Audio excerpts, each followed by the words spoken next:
So today we'll see the program to print the Fibonacci series in C without recursion. तो सबसे पहले देखते हैं Fibonacci series किसे कहते हैं. It is a sequence in which the next number is the sum of previous two numbers.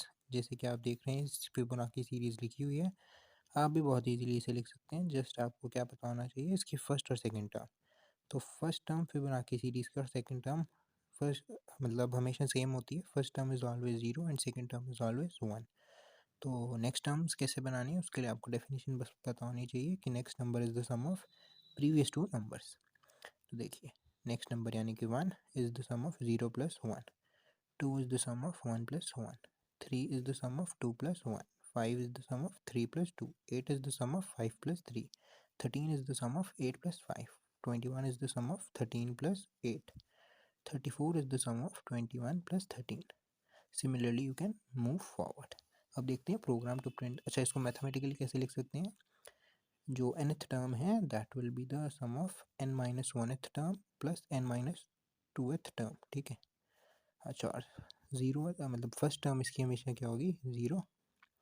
First to terms क्या होंगी इसकी हमेशा फर्स्ट टर्म होगी मतलब 0 एंड सेकेंड टर्म हमेशा क्या होगी 1. अब देखते हैं program to print Fibonacci series in C without recursion. तो इसमें क्या है printing Fibonacci series up to n terms, ये हमारा क्वेश्चन है. सबसे पहले हमने क्या किया stdio.h नाम की एक हेडर फाइल इंक्लूड की है.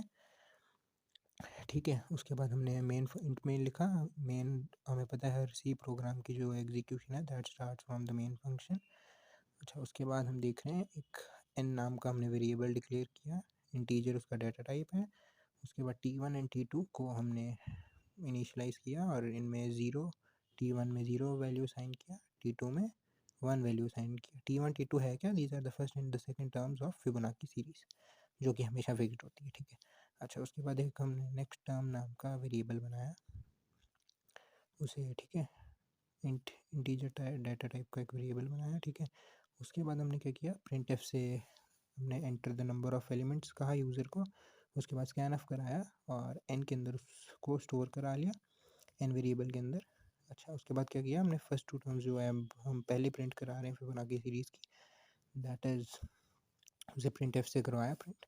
उसके बाद जो थर्ड से लेके n टर्म्स तक है, मान लीजिए एग्जांपल के लिए हम ले रहे हैं इसको n को 9, तो उसके लिए हमने क्या किया जो नेक्स्ट टर्म्स हैं उनको प्रिंट कराने के लिए हमने एक फॉर लूप चलाई. देखिए वो उसमें क्या है समझते हैं, आइए देखते हैं.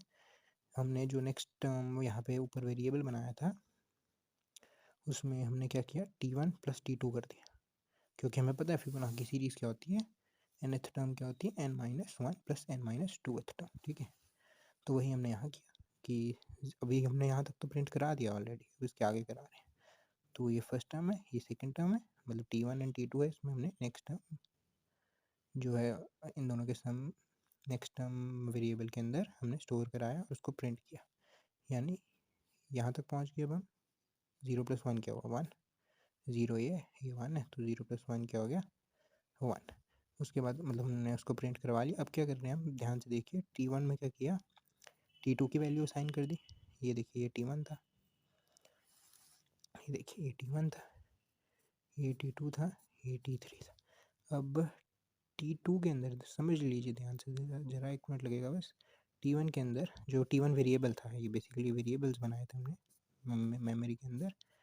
तो अब t1 में क्या वैल्यू असाइन की हमने 1, t2 में हमने क्या वैल्यू असाइन की है t3 नहीं कहना चाहिए, हमने यहाँ पे क्या लिखा है नेक्स्ट टर्म, तो नेक्स्ट टर्म लिख लेते हैं.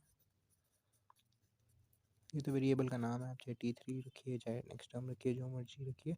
अच्छा, तो हमने t2 के अंदर क्या स्टोर कराया है नेक्स्ट टर्म, जो नेक्स्ट टर्म क्या थी हमारी 1. ठीक है. अच्छा, बस लूप ख़त्म हो गई.